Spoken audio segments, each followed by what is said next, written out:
Emma doesn't understand numbers, she's just good at spending them. My husband's voice carried across the boardroom of Hartley Investment Group, and the 8 men around the table chuckled appreciatively.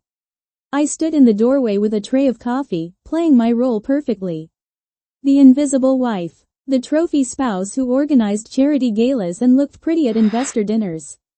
What none of them knew was that I'd been the anonymous architect behind their most profitable trades for the past 9 years. My name is Emma Hartley, I'm 36 years old, and today I'm about to destroy the man who thought I was too stupid to understand the company I actually built. The Manhattan office overlooked Central Park, all glass and steel and masculine energy. My husband, James Hartley, sat at the head of the table in his custom Tom Ford suit, presenting Q3 results to the board members who'd gathered for their quarterly meeting.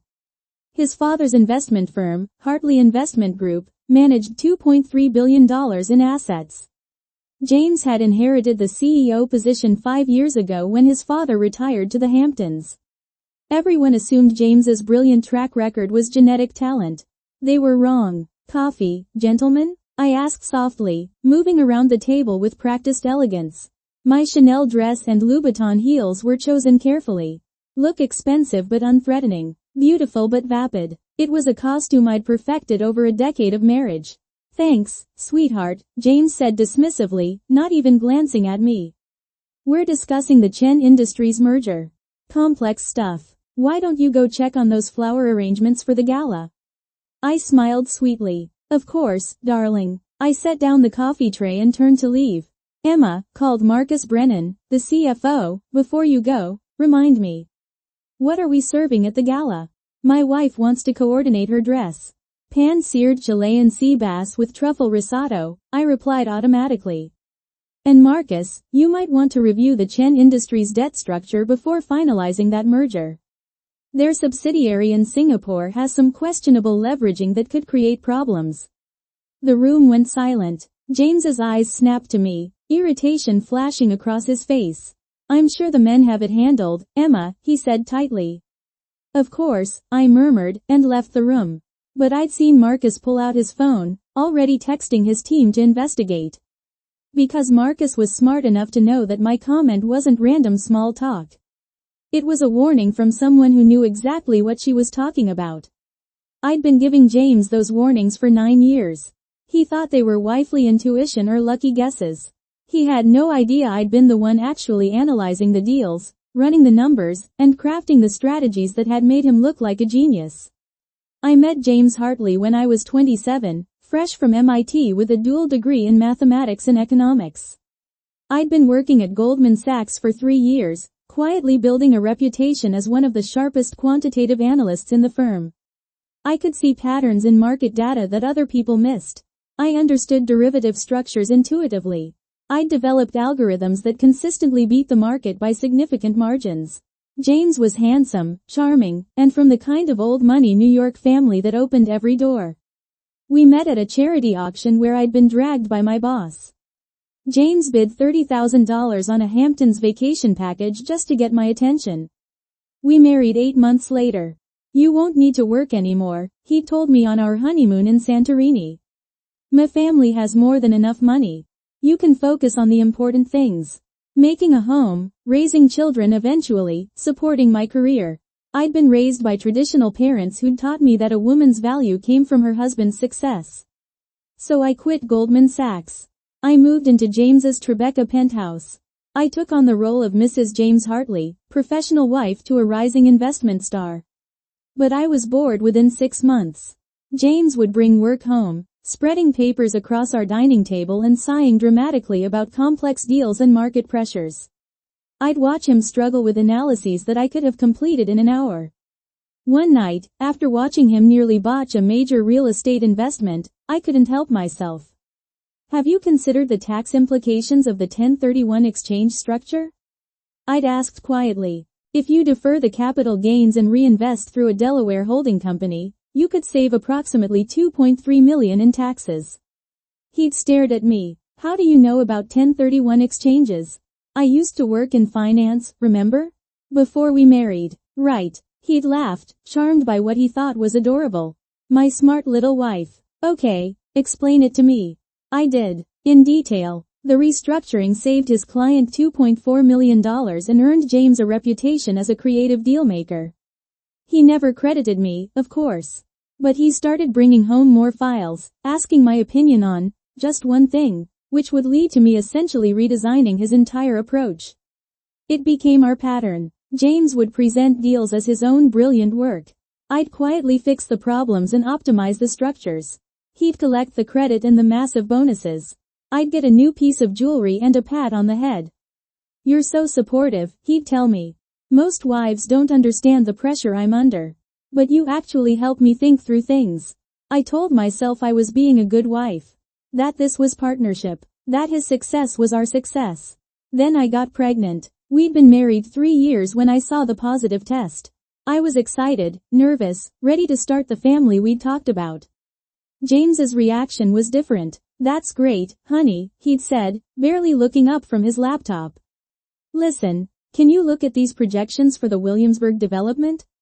Something feels off. I lost the baby at 12 weeks. Miscarriage. The doctor said it was common, nothing I'd done wrong, but the grief was overwhelming. I spent a week in bed, crying and trying to process the loss. James visited me twice during that week. Both times to ask for help with urgent deals. I know this is hard," he'd said, "but the Chen family is threatening to pull out of the merger. Can you just look at the terms quickly? You always know how to fix these things." I fixed his deal while bleeding and grieving. He closed the merger, earned a $2 million bonus, and took his business partners to celebrate it per se. He didn't invite me. "You're still recovering," he'd explained. "Rest. I'll bring you the leftover truffle." That's when I started documenting everything. Every analysis I did for James. Every strategy I developed. Every deal I restructured. I began keeping detailed records, time-stamped files, and documented evidence of my work. I also started making copies of everything that passed through our home. Confidential files, board documents, investor information. And I opened my own investment account under my maiden name, Emma Whitmore, just $50,000 from my grandmother's inheritance that James didn't know about. I started trading, using the same algorithms and analyses I'd been giving James. Within 2 years, I turned $50,000 into $1.2 million. Within 5 years, $8.7 million. I'd been building my own portfolio while making my husband look brilliant. And he had no idea. The day everything changed started like any other morning. James left for the office at 7, kissing me absently on the cheek. I spent the morning reviewing market data and managing my own trades. By noon, I'd earned $43,000 on a pharmaceutical stock movement I'd predicted 3 weeks earlier. Then James came home early, which never happened. "We need to talk," he announced, walking into our living room with his lawyer, Gerald Finch. My stomach dropped. His tone was wrong. His body language was defensive.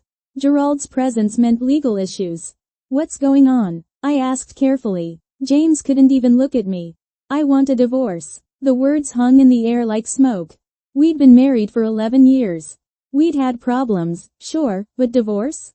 "Why?" I managed to ask. "I've met someone else," he said, finally meeting my eyes. "Someone who understands my world. Someone who challenges me intellectually." The irony was so sharp it physically hurt. Someone who challenges him intellectually. I'd been doing that for a decade, but because I did it while arranging flowers and planning dinner parties, it didn't count. "Her name is Vanessa," he continued. "She's a portfolio manager at BlackRock. We connected at a conference 6 months ago. She gets it, Emma. The pressure, the markets, the complexity. You've been wonderful, but I need a partner who operates at my level." I felt something cold settle in my chest. Not heartbreak. Rage. "I see," I said quietly. "And what are the terms?" Gerald stepped forward with paperwork. "Mr. Hartley is prepared to offer you a generous settlement. $5 million, the Hamptons house, and alimony of $20,000 monthly for 3 years. Considering the prenuptial agreement you signed, this is quite fair." The prenup. I'd signed it at 27, young and in love and not thinking clearly. It protected James's family wealth and limited my claim on Hartley Investment Group. At the time, I'd still had my Goldman Sachs job and hadn't cared about his family's money. The prenup states I have no claim to Hartley Investment Group, I said slowly. Is that still your position? Correct, Gerald confirmed. The company is protected family property. However, Mr. Hartley wants this divorce to be amicable. The $5 million is more than the prenup requires. James finally showed some emotion, looking almost sympathetic. You've been a good wife, Emma. You don't deserve to be left with nothing. This settlement ensures you'll be comfortable. I looked at my husband, this man I'd built into a success he never could have achieved alone. He was giving me $5 million like it was generous. Like it was more than I deserved. I thought about my account. $8.7 million that he didn't know existed. I thought about the documentation I'd kept. Every analysis, every strategy, every brilliant trade that carried his name but came from my mind. I need to consult with my own attorney, I said calmly. Before signing anything, James looked relieved. Of course. Take whatever time you need. Gerald, give her the copies. After they left, I sat in our pristine living room and made a phone call to the one person who'd been telling me for years that I was being taken advantage of. Diane Morrison, please, I said when the receptionist answered. Tell her Emma Whitmore is ready to burn it all down. Diane Morrison was the most feared divorce attorney in Manhattan, a woman who'd taken down 3 Wall Street executives and extracted settlements that made headlines. She was also my former roommate from MIT, one of the few people who knew exactly how smart I actually was. Finally, she said when we met in her Fifth Avenue office the next morning. I've been waiting 11 years for you to wake up and realize you married a parasite. Tell me what we can do, I said. Diane's smile was predatory. Everything. Tell me what you have. I opened my laptop and showed her 9 years of documentation. Every deal I'd analyzed, every strategy I'd developed, every email where I'd sent James detailed financial models that he'd presented as his own work. The timestamps proved I'd done the work before James presented it. The substance proved I understood the complexities better than he did. This is good, Diane said, but it doesn't break the prenup. The company is still protected as family property that predated your marriage. What if I could prove the company's recent success is entirely attributable to my work? I asked. That James's reputation and the firm's growth over the past 9 years wouldn't exist without my uncredited contributions? Then we'd have an argument for quantum meruit, Diane said slowly. You'd be entitled to the reasonable value of services provided. But Emma, that's incredibly hard to prove. You'd need to show that you weren't just helping your husband, but actually doing the work that generated specific value. I pulled out my second laptop. I have more than documentation. I have my own investment account. $8.7 million that I built from $50,000 using the same algorithms and analyses I gave James. I can prove my methods work. I can prove I've been consistently beating the market using strategies that Hartley Investment Group claims as their proprietary models. Diane leaned forward. Show me everything. We spent 6 hours going through my records. My trading history showed consistent returns averaging 23% annually. The strategies I'd used in my personal account matched perfectly with the approaches Hartley Investment Group had used for their highest performing funds. The timing proved I'd developed the strategies first, then given them to James. The Chen Industries merger, Diane said, pulling up a news article. Hartley Investment Group is credited with identifying a brilliant arbitrage opportunity that earned their clients $47 million. When did you actually structure that deal? I showed her my files. 14 months before James presented it. I gave him the initial analysis. He sat on it for 8 months before discovering the opportunity. And you can prove this? Timestamps, emails, documented conversations. James used to forward me confidential files to analyze. I have everything. Diane's smile grew wider. Emma, you don't just have a divorce case. You have a corporate espionage counterclaim. If James tries to argue you were just a helpful spouse, you can argue that Hartley Investment Group has been using your proprietary financial models without compensation or credit. What does that mean? It means we don't accept his $5 million. We go to war. The deposition took place 3 weeks later in a conference room at Diane's firm. James arrived with Gerald and 2 additional attorneys from Hartley Investment Group's legal team. He looked confident, almost bored, like this was a formality before finalizing our divorce. Mrs. Hartley, Gerald began, let's start with your professional background. You worked at Goldman Sachs for 3 years before your marriage, correct? Correct. And after marriage, you stopped working to focus on domestic responsibilities? I stopped working at Goldman Sachs, I corrected. I didn't stop working. Gerald frowned. You're claiming you had employment during your marriage? I'm claiming I provided substantial professional services to Hartley Investment Group without compensation or credit. James actually laughed. Come on, Emma. You helped me think through some deals. That's what partners do. You can't claim that's employment. Diane slid a document across the table. This is an analysis of the Riverside Properties acquisition completed in January 2019. The analysis is in your wife's handwriting, time-stamped 3 weeks before you presented an identical strategy to your board. The acquisition earned Hartley Investment Group $21 million in fees. Gerald picked up the document, his expression shifting. This proves nothing. Spouses discuss work all the time. This is one example, Diane said. We have documentation of 63 major deals over 9 years where Mrs. Hartley provided detailed financial analysis, strategy development, and risk assessment that Mr. Hartley subsequently presented as his own work. I watched James's face pale. He'd never thought I was keeping records. The Chen Industries merger, Diane continued. Your firm earned $47 million. Emma developed that strategy 14 months before you presented it. Here are the emails where you forwarded her confidential client documents marked attorney-client privileged and asked for her analysis. I was asking my wife's opinion, James protested. You were using her professional expertise without compensation, Diane corrected.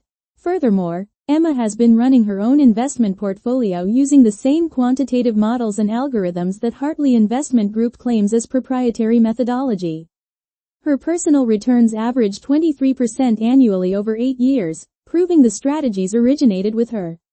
The corporate attorneys were frantically whispering to each other. One of them, a sharp-eyed woman named Patricia, spoke up. Are you claiming ownership of HIG's investment models? I'm claiming I developed models that I shared with my husband, who incorporated them into HIG's operations without my knowledge or consent, I said calmly. Models that generated approximately $180 million in fees over 9 years. The room erupted. James was shouting about partnership and marriage. Gerald was demanding proof. Patricia was making notes with increasing urgency. Diane remained calm. We're prepared to file 3 separate actions. 1. Divorce proceedings where we argue Emma is entitled to compensation for professional services rendered, quantified at approximately $40 million based on industry standards for quantitative analysts. 2. Intellectual property claims for unauthorized use of her proprietary financial models. 3. A fraud claim against Mr. Hartley personally for misrepresenting his professional capabilities to clients and investors. This is extortion, Gerald said. This is justice, I replied quietly. I spent 9 years making James look brilliant. I developed the strategies that built his reputation. I saved deals that would have cost the firm millions. I did it while planning his dinner parties and organizing his charity galas and being invisible. Now I'm done being invisible. James stared at me like he'd never seen me before.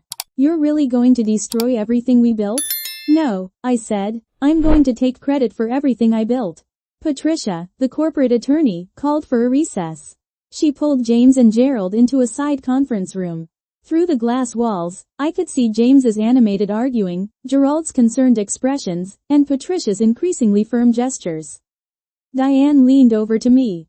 They're calculating exposure. If this goes to trial, HIG's clients will learn that their investments were managed using strategies developed by an uncompensated, uncredited analyst. The firm's reputation will be destroyed. James's reputation will be destroyed. They'll settle. What will they offer? Everything they can afford to keep this quiet. Patricia returned 30 minutes later. We need to discuss revised terms. The negotiation lasted 4 days. Every revelation of my documentation, every proof of my work, shifted the balance further in my favor. By day 3, James wasn't even in the room anymore. He'd sent the corporate attorneys to handle damage control while he hid in the Hamptons with Vanessa. The final settlement was read aloud in the same conference room where James had once laughed about my inability to understand numbers. Mrs. Hartley will receive $35 million in immediate cash payment, Patricia stated, her voice tight. This represents compensation for professional services rendered over 9 years, calculated at industry standard rates for senior quantitative analysts. Diane nodded. Continue. She will also receive 49% ownership in Hartley Investment Group. Gerald actually gasped. Patricia, that's insane. We can't give her control of the company. Not control, Patricia corrected. Mr. Hartley retains 51%. But Mrs. Hartley becomes an equal partner with full voting rights on all major decisions, board representation, and complete access to company financials. Why 49%? I asked. Because our analysis shows that approximately 49% of HIG's profitable strategies over the past 9 years originated with your work, Patricia said. This represents fair equity distribution based on contribution. Additionally, you'll be credited as Chief Quantitative Strategist in all company materials moving forward. The title I'd earned but never received. Now in writing, on official documents, impossible to deny. Mr. Hartley will retain his position as CEO, Patricia continued, but all major investment strategies must be reviewed and approved by Mrs. Hartley. She'll have veto power over any deals exceeding $10 million. Diane looked at me. The question was clear. Was this enough? I thought about James bringing Vanessa to board meetings. I thought about continuing to be tied to a man who'd used me for a decade. I thought about my own $8.7 million sitting in accounts he'd never known about. Counter proposal, I said. $55 million cash. Zero ownership in Hartley Investment Group. Full rights to any investment models, algorithms, or strategies I developed during our marriage, with HIG licensing them from me for $3 million annually. And a public statement from James acknowledging my contributions. The room went silent. You're walking away from the company? Gerald asked, confused. I don't want his company, I said. I want my freedom and my credit. James can keep HIG. He'll just have to actually run it himself now. Let's see how brilliant he is without me. Patricia and Gerald huddled together, making urgent phone calls. An hour later, they returned. Mr. Hartley accepts your terms, Patricia said. With one modification. The public statement will be a private letter to board members and major clients, not a press release. Deal, I said. We signed the papers that afternoon. $55 million transferred to my accounts. Licensing agreements giving me ownership of my own intellectual property. And a letter, signed by James Hartley, admitting that his estranged wife had been the uncredited architect behind Hartley Investment Group's most successful strategies. Diane and I celebrated with champagne in her office afterward. You could have taken the company, she said. 49% ownership would have been worth more long-term. I don't want to be tied to James for the rest of my life, I replied. I want to build something that's entirely mine. Something he can never claim credit for. So what's next? I smiled. I'm starting my own firm. Whitmore Capital Management. Quantitative investment strategies for clients who value substance over pedigree. I already have my first client. Marcus Brennan is moving his personal portfolio to me. He said anyone who can spot the Chen Industries problems from across a boardroom deserves his money. The CFO is leaving James? 5 other board members are too. Turns out when you reveal that the CEO's success came from his wife's brain, people start questioning his abilities. 6 months later, I sat in my own office in a Soho building that I'd purchased with my settlement money. Whitmore Capital Management occupied 3 floors, employed 12 people, and managed $847 million in assets. We'd been profiled in Bloomberg and the Wall Street Journal. I'd been invited to speak at conferences where people actually listened to my ideas instead of dismissing them. James's firm was struggling. Without my strategies, his returns had dropped to mediocre. 3 major clients had moved their money elsewhere. The board had forced him to hire an actual quantitative team, which was costing the firm millions annually in salaries for work I'd done for free. Vanessa had left him after 6 months. Apparently dating a CEO was more appealing than dating a CEO who'd been exposed as a fraud. I didn't feel sorry for him. I felt free. The best moment came at a charity gala where our paths inevitably crossed. James approached me at the bar, looking older and tired. Emma, he said quietly. I never meant to make you feel invisible. I know, I replied. You genuinely didn't see me. That's worse than deliberate cruelty. It's complete disregard. For what it's worth, I'm sorry. For what it's worth, I'm not. You taught me that I don't need anyone's permission to be brilliant. I just need to stop hiding it to make other people comfortable. I walked away from him that night and never looked back. Built my firm into one of the most successful boutique investment houses in Manhattan. Made my own money, my own reputation, my own name. Emma Whitmore became known as the woman who could see patterns no one else saw. The quiet genius who'd been hidden in plain sight for a decade before claiming her rightful place. And James Hartley became known as the man who'd been handed brilliance and mistaken it for his own talent. Who'd had a once-in-a-lifetime partner and thrown her away because he couldn't see past his own ego. Sometimes I still make coffee. But now it's in my own office, for my own team, while discussing strategies that everyone knows came from my mind. And that's a kind of justice sweeter than any revenge. The girl who didn't understand numbers built an empire. The man who thought he was the genius learned what it meant to work without a net. And in the end, the invisible wife became impossible to ignore.